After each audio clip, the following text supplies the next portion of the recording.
అందరికీ నమస్కారం అండి. కమ్మని కవనాలకి స్వాగతం పలుకుతున్నాను. అందరూ బాగున్నారండి? నేను బాగున్నాను. ఈ మధ్యలో కొంచెం సిక్ అయినా కానీ మీ అందరి ఆశీస్సులతోటి, మీ అందరి మోరల్ సపోర్ట్ తోటి నా యొక్క లక్ష్యాన్ని చేరుకోవడానికి నేను కోలుకుంటున్నాను. ఏ రోజుకి ఆ రోజు నేను ఫ్రెష్ అప్ అవుతున్నాను. ప్రతి ఒక్కరు నా ఛానల్ని చివరిదాకా, నా వీడియోస్ని చివరిదాకా చూడండి, లైక్ చేయండి, షేర్ చేయండి, కామెంట్ బాక్స్లో పెట్టండి ప్లీజ్. ఓకే, అయితే ఈరోజు మన టాపిక్ వచ్చేసి లాగునింతం లంకకు రాజు. చూద్దామా మరి? లాగునింతం లంక రాజు. ముందు మనం ఏం చేస్తాం, అచ్చులు గుర్తు చేసుకుని అచ్చుల యొక్క గుణింత గుర్తులను ఒకసారి చూసుకున్నాక అప్పుడు మనం లాగుకి వెళ్దాము.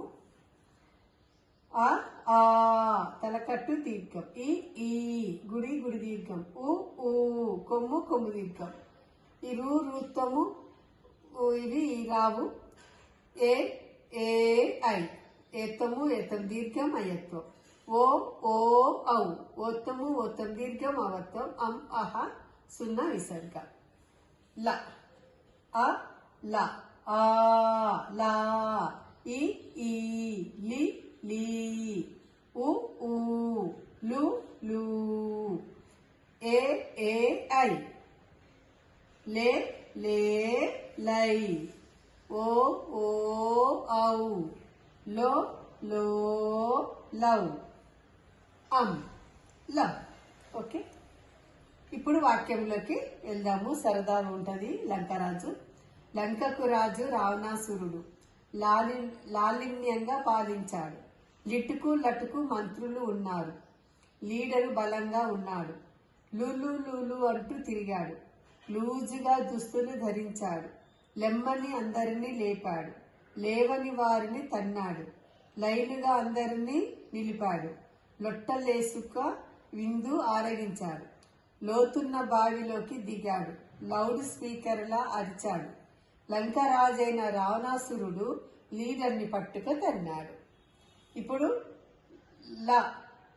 లంక, లాలిన్యం, లిటుకు లీడరు, లులు లూజు, లెమ్మని లేవని, లైనుగా, లొట్ట లోతున్న, లౌడ్ స్పీకర్, లంక. ఇవన్నీ కూడా మనము గుణింత గుర్తులతోటి వరుస క్రమంలో రాయడం అనేది జరిగింది. ఇక్కడ మనకి ఏం గుర్తుకొస్తుంది? సీను లంకరాజు దగ్గర ఉన్నటువంటి లిటుకు లటుకు అంటూ మంత్రులు, లీడర్ బలంగా ఉండడం. ఇది సరదాగా మనము లంక రాక్షసులను గుర్తు చేసుకోవడం అనేది జరిగింది. నెక్స్ట్ మనము విష్ణు శర్మ చెప్పినటువంటి పంచతంత్రంలోకి వెళ్దామండి. పంచతంత్రంలో నిన్న ఏం చెప్పుకున్నాం? పావురాలన్నీ వాళ్ళతో పాటు పరిగెత్తాయి కదా, ఆకాశంలోకి ఎగిరి తమని కాపాడుకోవడానికి అలా ఎగురుకుంటూ పోతూ ఉన్నాయి. నెక్స్ట్ ఏం జరిగింది? పావురాళ్ళు వల నుండి ఎలా బయటకు వచ్చారనేది ఇప్పుడు మంచి మిత్రులు అనే కథ ద్వారా తెలుసుకుందాము.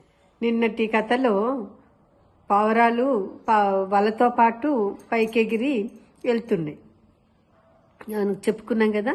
బోయేవాడు ఏం చేసిండు?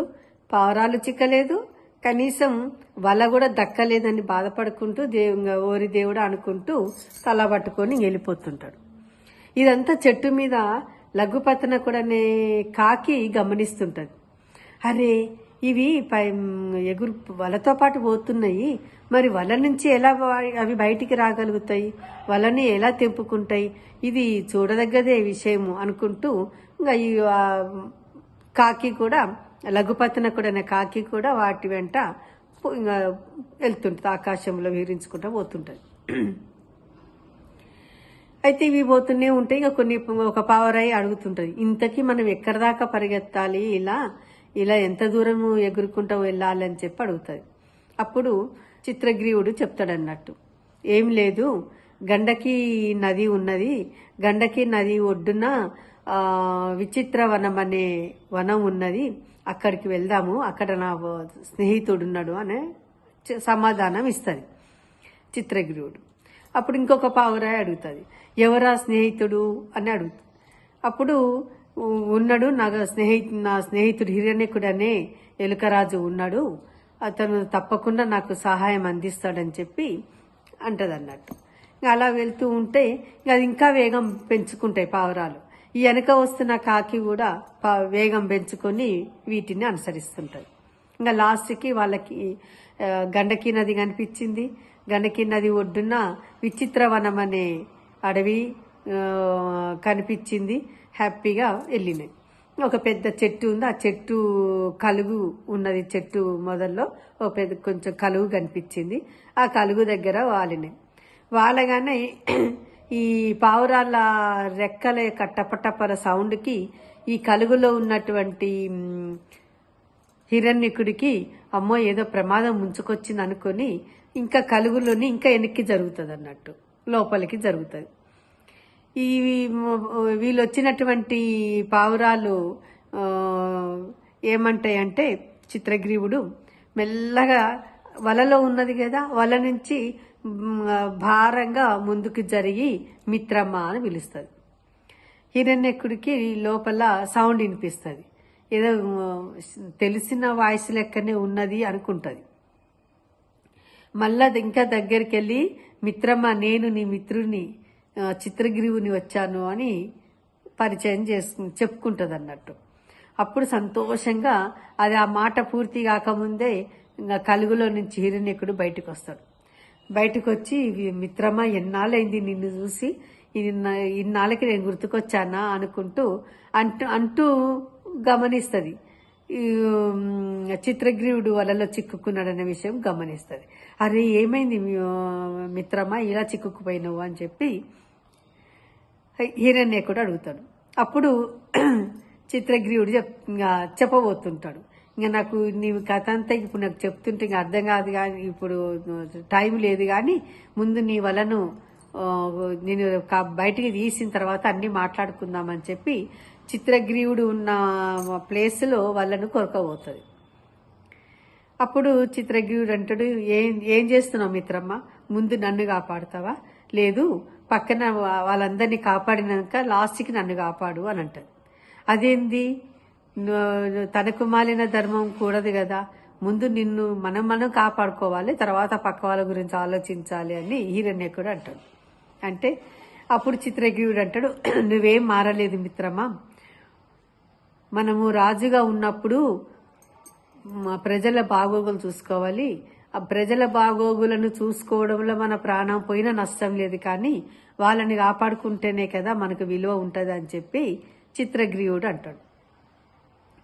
అదేంటి మిత్రమా, నువ్వు లేనిది పాలకులు ఎట్లా కాపాడుకుంటావు, నువ్వు ముందుకు సురక్షితంగా క్షేమంగా ఉంటేనే కదా ప్రజలను చూసుకునేది, మిగతా పావురాలను చూసుకునేది, అప్పుడే కదా నువ్వు ఉండాలి కదా క్షేమంగా అని చెప్పి హిరణ్యకుడు అంటాడు. అప్పుడు చిత్రగ్రీవుడు ఇలా చెప్తాడు, లేదు నేనెవరిని చెప్పు, ప్రజలు లేనిది నీ రాజు లేడు, రాజు లేనిది ప్రజలు లేరు అన్నట్టుగా, రాజు లేకపోతే ఇంకొక రాజు ఉంటారు, ఇంకొకళ్ళనే రాజు అవుతారు, ప్రజలు ఉండాలి కదా పరిపాలించడానికి, మరి ప్రజలను కాపాడుకుంటేనే కదా రాజు గౌరవంగా సగర్వంగా ఉండగలిగేది, కాబట్టి ముందు నా తోటి వారిని కాపాడు, తర్వాత నన్ను బయటికి తీద్దుగానని చెప్పి అంటాడు.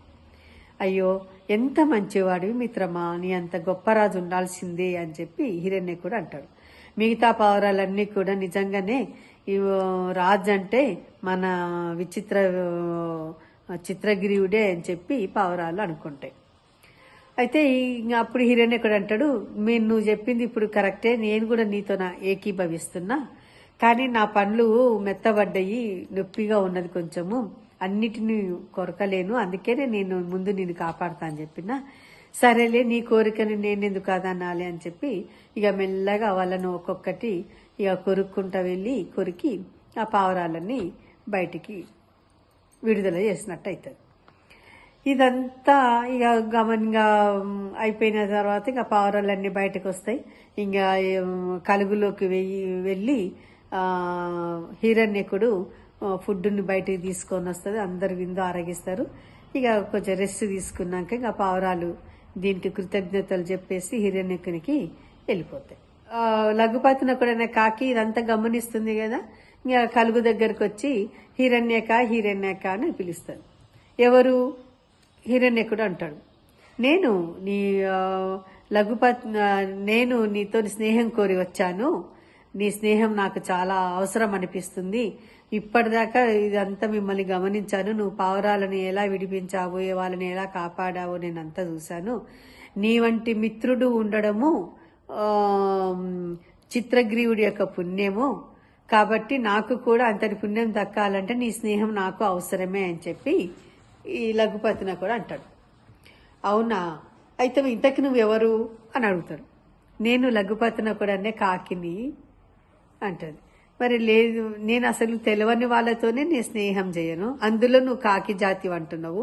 కాకి జాతితోటి స్నేహమా? నేను కల్లో కూడా ఊహించుకోను అని చెప్పి అంటది.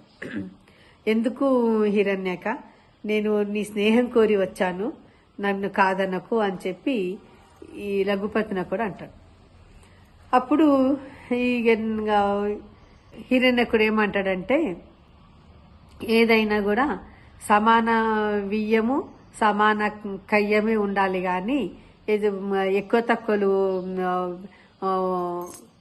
ఎక్కువ వారితోటి స్నేహం చేయకూడదు, ఎక్కువ వారితోటి మనము నెయ్యము కూడా మంచిది కాదు, వియ్యం కూడా మంచిది కాదు, కాబట్టి నీకు నాకు పడదు అని చెప్పి హిరణ్యకుడు సమాధానం ఇస్తాడు. అదేంది హిరణ్యక, నన్ను అంతగా ఈసడించుకుంటున్నావు, నేను ఎంత బలంగా కోరుకుంటున్నాను నీ స్నేహాన్ని, మరి అలా తోసిపుచ్చకు అని చెప్పి లఘుపతినకుడు రిక్వెస్ట్ చేస్తాడు, ప్రాధేయపడతాడు. అప్పుడు హిరణ్యకుడు దానికి సమాధానం ఏం చెప్తాడంటే, కరెక్టే, మీ జాతి ఏంటిది? కాకి జాతి. మా జాతి ఏంటిది? ఎలుక జాతి. మీరు చేసే పని ఏంటిది? మా జాతి ఎక్కడైనా కనిపిస్తే పొడిచి చంపి తినేస్తాయి మీ జాతి. మరి నీతోని నాకు స్నేహం ఎలా కుదురుతుంది చెప్పు? నీకు నాకు ఇది పాసిబుల్ అవుతుందా? సాధ్యమేనా? నువ్వే ఊహించుకో. అమ్మో, నీతోని స్నేహము చేయడం కంటే చేయడం అంటే ప్రాణంతో చలగాట మాడటమే. నా ప్రాణాన్ని నేను పనంగా పెట్టుకోలేను, నీతో స్నేహం చేయలేను అని చెప్పి హిరణ్యకుడు అంటాడు. అంటూ ఇంకా లోపలికి జరుగుతుంటది, కలుగులోంచి బయటికి రాదు. కానీ ఈ లఘుపతినకుడు మాత్రం అక్కడి నుంచి కదలడు, కలుగు దగ్గరే ఉంటాడు. అప్పుడు అది గమనిస్తుంది లోపటి నుంచి, ఇది వెళ్ళిపోలేదు, వెళ్ళిపోయిన సౌండ్ రాలేదు అని. అప్పుడు మళ్ళా అంటది, వెనకట నీలాంటి తారతమ్యం మర్చిపోయి స్నేహం చేసిన జింక నక్క ఎలా స్నేహం చేశారో, కానీ ఆ జింక తన ప్రాణాలని కోల్పోయింది. జింక నక్క కథ నీకు చెప్తాను, నువ్వు విని అర్థం చేసుకొని ఆ కథ విన్న తర్వాత నువ్వు వెళ్ళిపోయి ఇక్కడి నుంచి అని చెప్పి హిరణ్యకుడు అనడం జరుగుతుంది. ఇక నెక్స్ట్ వీడియోలో మనము జింక నక్క కథను మనము విందాము. అందుకే హిరణ్యకుడు ఏమన్నాడు, ఎవరితోనైనా స్నేహం చెయ్యాలంటే సమాన వియ్యం సమాన కయ్యం ఉండాలంటారు పెద్దలు. ఇది నువ్వు గుర్తుపెట్టుకో, మనం ఇద్దరం సమానులం కాము, మన ఇద్దరి మధ్య స్నేహం కూడా కుదరదు అని చెప్పి దానికి కథ, ఇద్దరం సమానులు కానీ వారి స్నేహం ఎలా ఉంటుందో, అది ప్రాణాలకి ఎట్లాంటి ప్రమాదం తెచ్చిపెట్టిందో ఆ జింక నక్క కథతోని మనం తెలుసుకుందాము. నెక్స్ట్ వీడియోలో కలుసుకుందాము. అందరికీ ధన్యవాదాలు.